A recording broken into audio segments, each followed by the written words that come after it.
So we are here for some spearfishing on the beautiful Isle of Skye. I mean, just look at this. This place is just unreal. So we're going to do a shore dive tonight. Conditions look good, flat, calm, so hopefully there should be some good visibility. There's been a bit of wind, but it's all offshore wind, so we should be okay. I know there are fish here. I was here a month ago, and there was plenty of fish, pretty decent sized pollock, coalfish. So there's definitely gonna be fish there.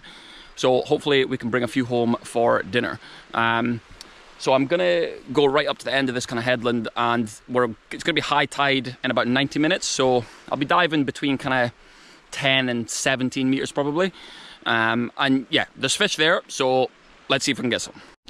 I'll try and give some tips on this YouTube channel. Now, I am definitely not a world-class spearfisher by any stretch of the imagination, so take everything that I say with a pinch of salt, because I could be completely wrong, but you know, anything that I've found useful, I'll try and share on here. So one thing that I've done this year is change my float setup. I do pretty much all shore diving, so I usually take a float line and kind of have to carry everything with me to the spots that I'm going. So on my back just now, I've got my float.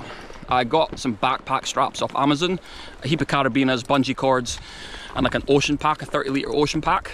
And yeah, so I just attach the ocean pack onto the float, put the backpack straps onto the float, carry everything in my back, and it's just so much easier. The place that I'm at just now, without this kind of backpack setup, I probably wouldn't even be going here on a shore dive, because it would just be really, really difficult. Whereas, you know, I'm still breathing on my arse, but everything's on my back and it's pretty secure. So yeah, that's a good tip. If you find it a total pain in the arse getting to spots, carrying everything, get a float that you can put backpack straps on, and it's honestly like really, really helps.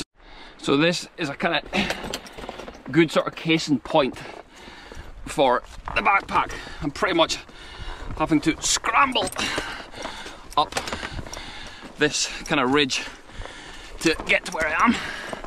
Oh Jesus Christ. But that's one of the good things about spearfishing as well, is, you know, obviously ultimately it's about shooting fish, I guess, but the places that you'll see and the places that you'll go in the pursuit of good fish, I wouldn't be walking up here just now on this nice evening if I didn't know there were some decent pollock down there. So yeah, of course shooting fish is part of it, but everything else that you experience while you're spearfishing, to me, that's, you know, one of the best parts about spearfishing. Getting fish for dinner is just an added bonus. So when I get in the water, the visibility isn't quite as good as I was expecting, but I can see a kelp bed underneath me that looks like it's about kind of 10 meters deep or so. So I breathe up with the intention of dropping onto that kelp bed and just kind of having a look. However, when I drop down, I see that there's a sheer drop off the side of the kelp bed that I hadn't noticed from the top because the visibility wasn't the best. So I'm diving down here, and I kind of decide, right, I'm just going to keep diving down and see kind of where this goes. It was a little bit deeper than I was expecting. The bottom comes into view about 20 meters. So I decide to hang off the sheer drop off on the left. So I'm probably about 17, 18 meters here, and just kind of grab onto the kelp on the drop off and just kind of wait. Now you can see the visibility isn't the best, but I'm just kind of waiting and seeing if anything shows. And you can see there are a few fish here. This fish presents a pretty good shot side on, and I can see that it's a reasonable size fish. So that's the first dive of the day, and we've got a fish on the spear, so I was really happy with that. So you can see here, as I'm coming up, you can just see that kelp bed there with the sheer drop off next to it. I've had pretty good success on kind of areas like that before. If there's a steep drop off, I find if you just kind of hang about halfway on the drop off, you'll quite often find fish there. So I got a pretty good shot on this fish. It was just through the gill plate. It was a little bit low, but it was a pretty decent shot. But as always with pollock, just super gentle bringing them up to the surface. You know, quite often with bigger pollock, I mean, this isn't a massive pollock, it's like 5 pounds, but a decent sized fish, they'll have a last kick as you're bringing them up, and they can quite often just tear themselves to pieces trying to get off the spear. So I'm always kind of super cautious when bringing it up.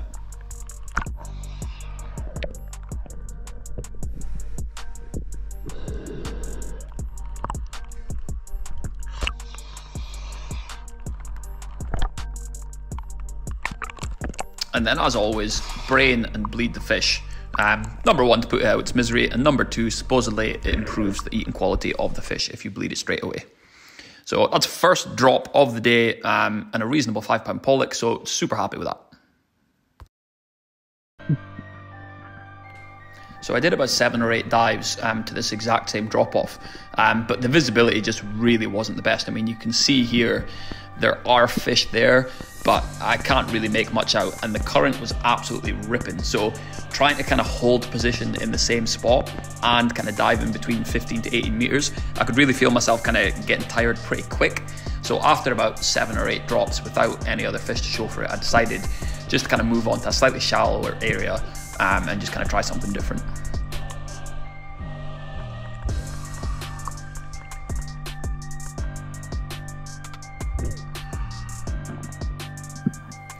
So I moved on to this area here. This was around about 10 meters or so, and you can see the kelp is just lying horizontal. When the kelp is like that, that is a sign that the current is absolutely ripping. I hadn't realized quite how strong it was until I saw how flat the kelp was. So there was a few pollock about, probably legal sized fish, but I was trying to hold out for something a little bit bigger. So I did a few drops around this area and didn't really see too much.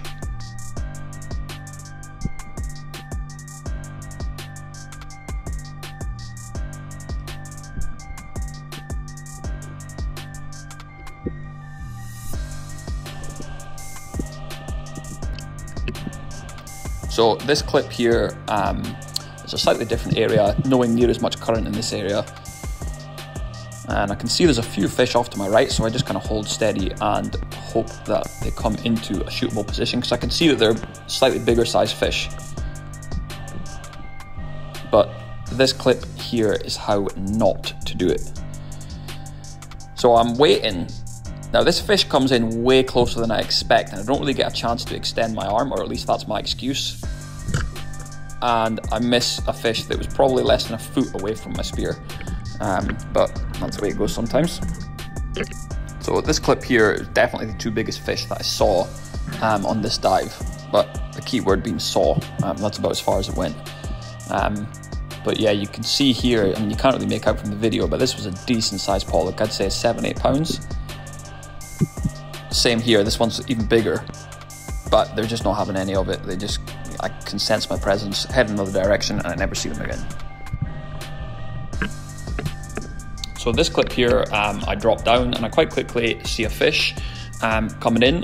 Initially, I think it's a pollock because the visibility is not the best, and I can't see too clearly.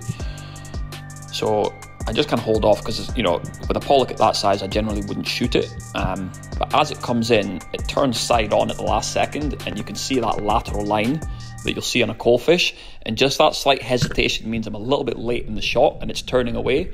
Now, I'm super lucky to have landed this fish, because in hindsight, I really shouldn't have taken that shot. It was too late to take the shot. And this thing is hanging on by the skin. So yeah, not the best shooting there. And to be honest, I probably shouldn't have taken it. But thankfully I managed to land the fish. You know, that's something that I try and do as best as I can, is only take shots that I'm reasonably confident are going to land the fish. Now, you're going to miss fish, you're going to hit fish and have them come off the spear. That's just part of spearfishing. But I think you owe it to the fish to do as best as you can to get good shots, and that's something that I'm always trying to get better at. And as always, at the end of the dive, I gut the fish and scale the fish next to the sea, just to put everything back into the sea. So day 2 of my Skye weekend, and I'm away out again. So the spot that I'm at today is on the other side of the island. Looking at the wind and stuff, I'm not sure how the conditions are going to be, although just now it looks pretty calm. There's a bit of onshore wind, but hopefully we've got at least a few meters visibility to make something happen. This spot, we're going to be low tide in like 2 hours, and there's a little reef about 500 meters out with some rocks sticking out, and I've been told that there are pretty decent pollock here. I've actually been here twice this year so far already and haven't had much luck with the fish. Anyway, I've got scallops. There's scallops here, so that's always a good bailout if you're not seeing any fish. But yeah, the first time I came here, it was really early. It was like middle of April. Conditions were good, but I just didn't see any fish. And then I came back like middle of May, but algae bloom was just mental, and even if there were fish there, I just wouldn't be able to see them. Hopefully bump into some of these monster pollock that I've heard about. So yeah, let's see how we get on. So you can see the rocks sticking out of the water there. You wouldn't be able to see them at high tide, but low tide you can, so a nice easy swim out.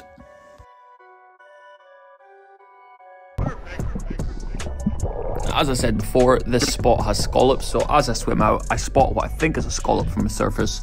So I take a quick dive down to check, because you're never quite sure.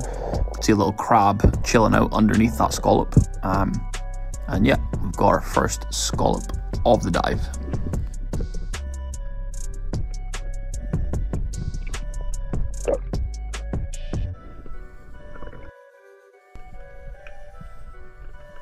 Now, when I mentioned monster pollock, this is definitely not what I had in mind. These are all very small fish, probably below minimum size. So I did quite a few dives, 15, 20 dives, and it was all much and such the same story, really.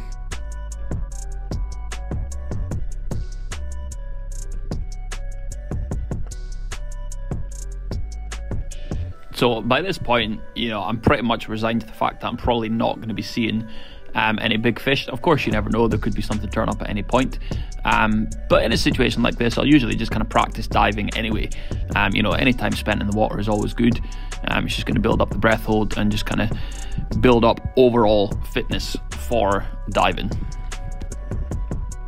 Now, you can't quite see it here, but I'm just sitting here waiting to see if any fish come in, and I just notice underneath this rock a lobster claw sticking out. Now, by this point, I'd already been under the water for probably about a minute, so I thought, right, okay, I'm going to go up to the surface, get a good breathe up, come back down and see if I can locate this lobster and get him out of this hole. You'll see that my gun is unloaded. Now, the reason I do that if I'm going for a lobster is because, quite often it can end up a bit of a scramble, kind of trying to get your arms into the rock and stuff to get lobsters out. And the last thing you want to do is kind of let go of your gun and then have a loaded gun just kind of floating about freely next to you. Now, yes, if a big fish were to swim past, I wouldn't be able to shoot it, but, I think from a safety perspective, that's probably a good idea to keep it unloaded in a situation like this. So you can see his claw just sticking out here, but yeah, it's just an absolute maze of rocks, and he just backs right back up into there. So I decided, right, I'm going to go up to my float, get my lobster hook, and come back down and have another go. So, rookie mistake here. When I went back up to my float, I realised that my torch didn't have any charge in it. And without my torch, it was very, very difficult / nearly impossible to locate this lobster in amongst so many different rocks. So I had a few different dives trying to relocate it, but I never saw it again.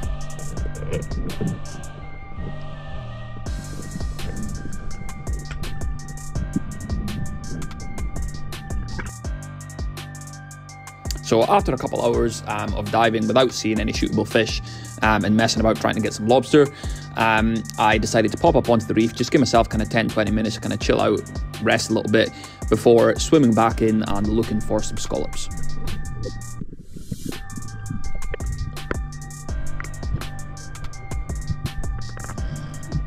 Often when you see a scallop looking as obvious as this from the surface, it'll just be an empty shell. There's quite a lot of empty shells kicking about this area actually.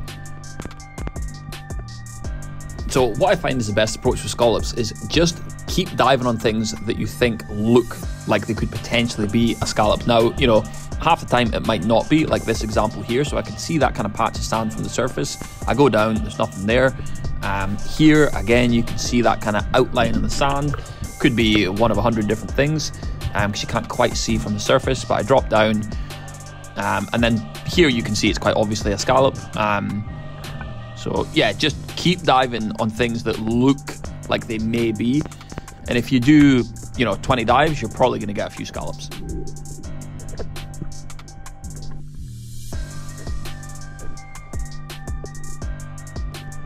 So in this clip, you can see a scallop here. I'm pretty sure what's a scallop. So I point at it with a gun so you can see what you're looking for, although the footage isn't the best, so you might not be able to make it out. And then I dropped down. This was super easy diving. At low tide, this was like 5 meters, I think.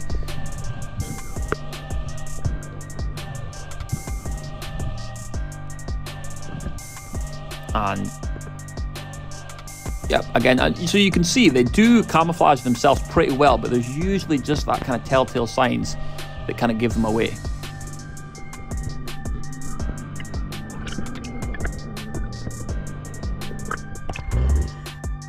So my GoPro battery ended up dying, and then I ended up with 6 scallops. So although I didn't get any fish, still an enjoyable dive, and definitely worthwhile.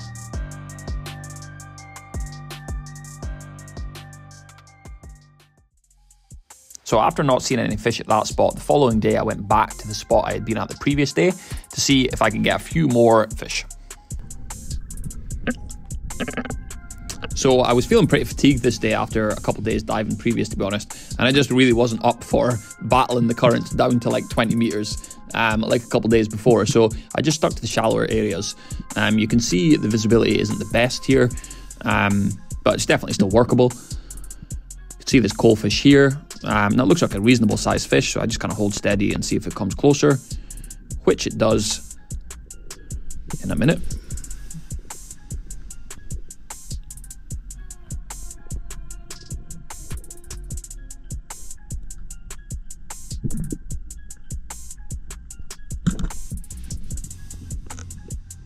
Now, this clip here just shows that you don't need a mental breath hold and you don't need to dive crazy deep to shoot reasonable fish.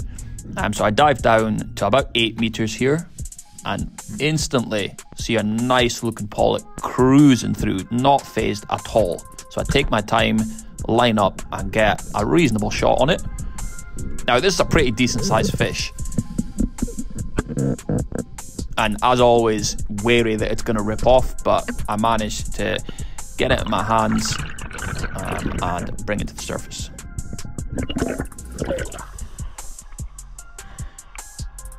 So yeah, I mean, this fish, I think I shot out about 20 seconds into the dive. It ended up being 6 pounds, so a nice sized fish. And yeah, I was super happy with that one.